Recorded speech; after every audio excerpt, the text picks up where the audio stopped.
Hello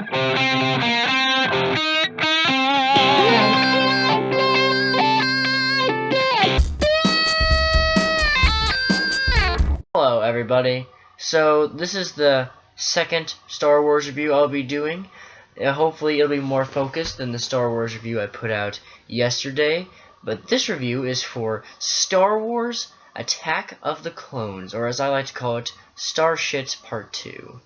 As I indicated in my last review, I think that this is just as bad, if not worse, than The Phantom Menace. And honestly, it has a lot of the same problems as The Phantom Menace. So I am essentially going to be talking about the same film.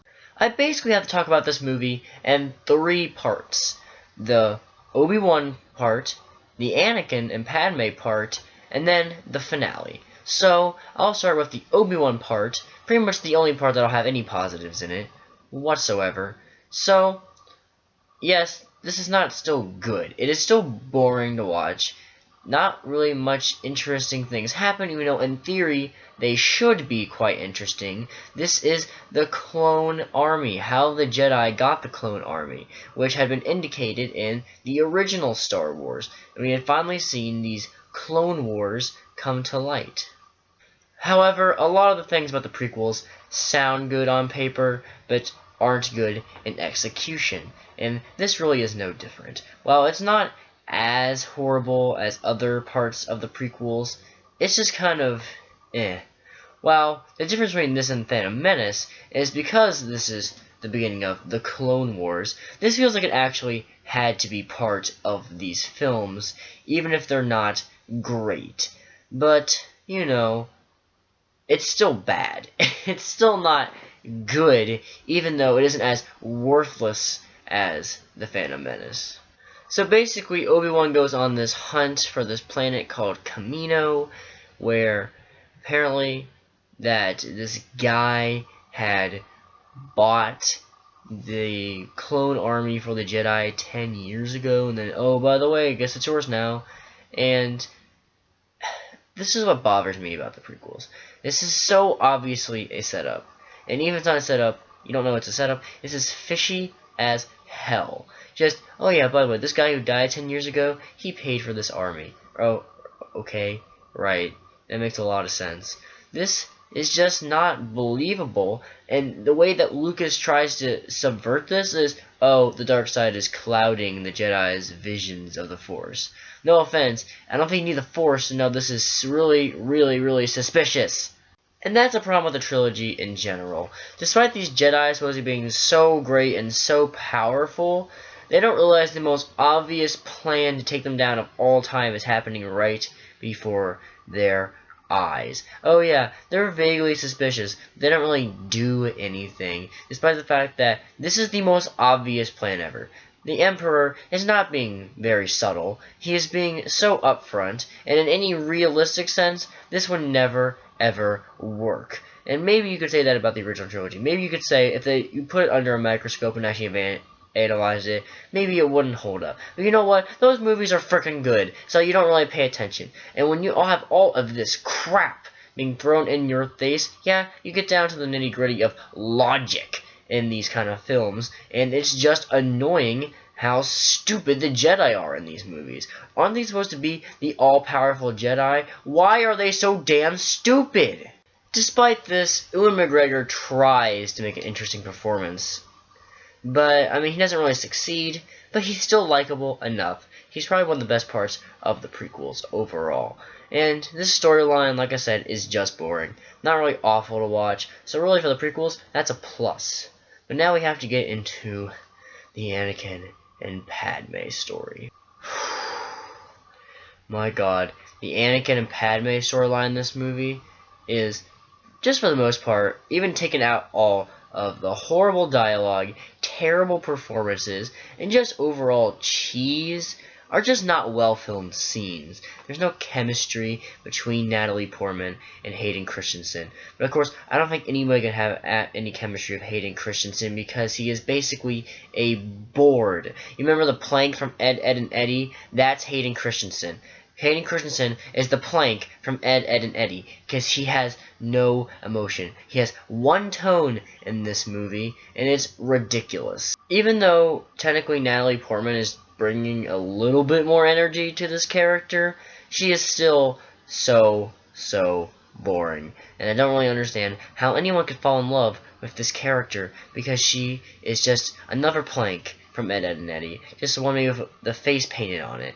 Hayden Christensen is the one without the face painted on it, which isn't actually Plank, but you get what I'm saying here. The point is that these two have, in this movie, no talent. Somehow, Natalie Portman was able to gain talent later on in her career, because she, won an Oscar for Black Swan. But in this movie, she's just terrible, again. And the romance between her and Anakin isn't even believable. Because, yeah, besides the fact that the dialogue's horrible, and all the stuff I said earlier, there's no reason for her to like him. From the very beginning of this movie, he is a creep. He just shows up, hasn't seen her in 10 years, and is like, "You're so beautiful, and I've thought about you every single night, and I just think about you every single day, all the time." And then he starts whining like a little bitch because she didn't fall down on her knees and ask to marry him right then because, he's a bitch. But for some reason, in the middle of this movie, she's like, "Oh yeah, actually, I do love you, but we just can't do it because I'm a senator and you're a Jedi." And I'm like, what do you see in him? He's a whiny little bitch with no personality, and honestly doesn't understand jack about love or, how to be a socially acceptable human being. Because he's just walking around, just going, I think about her all the time. Every single day for the last 10 years, I've thought about you. That is disgusting. Oh my god. You realize she is almost at least 10 years older than you. And, I don't have a problem with age difference, but when you met her when you were a child and she was still a young adult, yeah, it's a little bit disturbing. And honestly, it doesn't matter even if it was fine age-wise, because, like I said, there's no chemistry here, there's nothing to like here. But at the end of this movie, when they're like, "Oh, I love you, I don't care if I die because we're together," and they like kiss, and it's bullshit because Lucas hasn't sold us on this relationship. So really, half of this movie is complete bullshit and not even worth watching. Honestly, I say you just skip these scenes or don't watch this movie because this movie is horrible. Things though I have to talk about in this movie.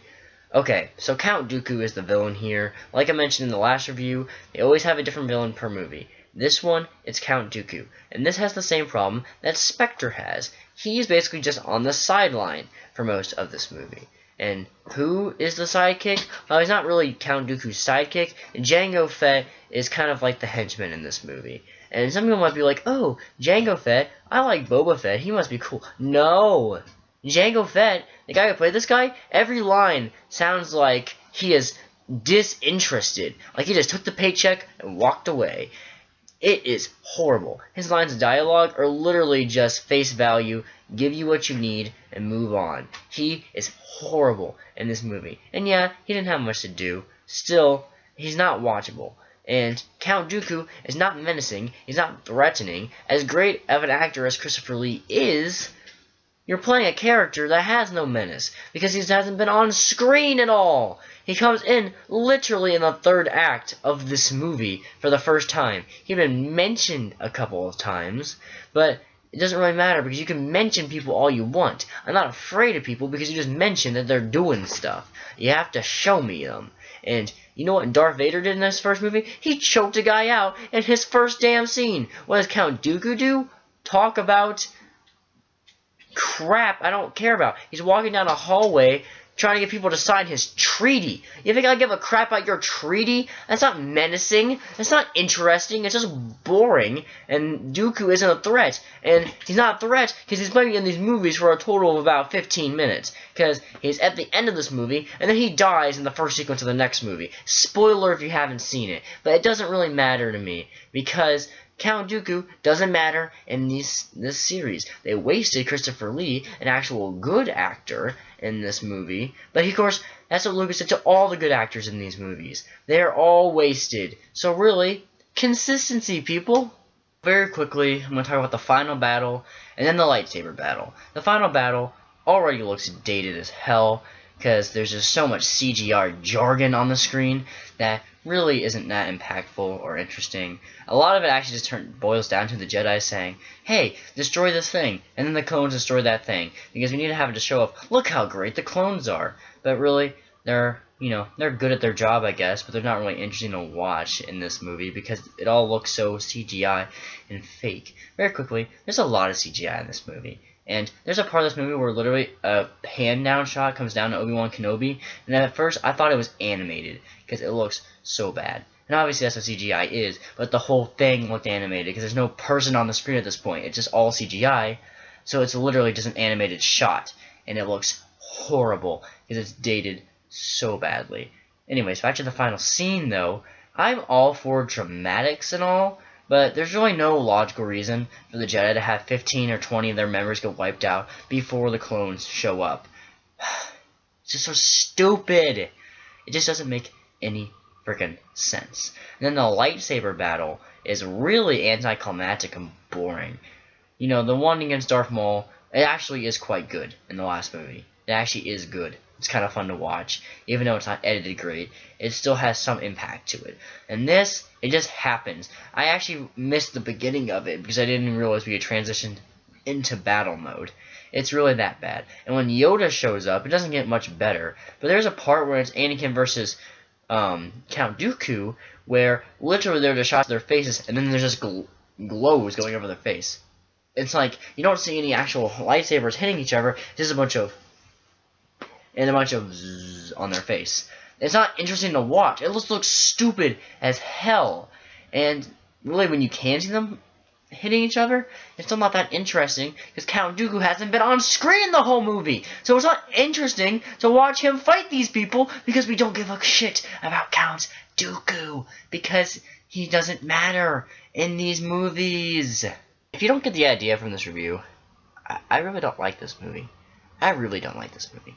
In terms of which one is worse, this or The Phantom Menace, I really think it depends, honest to God. If you're talking about which is a worse made movie, I'd honestly say it's The Phantom Menace. I think that's a worse made movie. But if we're talking about which one is worse overall, it's Attack of the Clones. Mainly, this freaking romance. That's really what kills the movie. Because honestly, the Obi-Wan Kenobi stuff is bad, but, you know, just Phantom Menace level bad.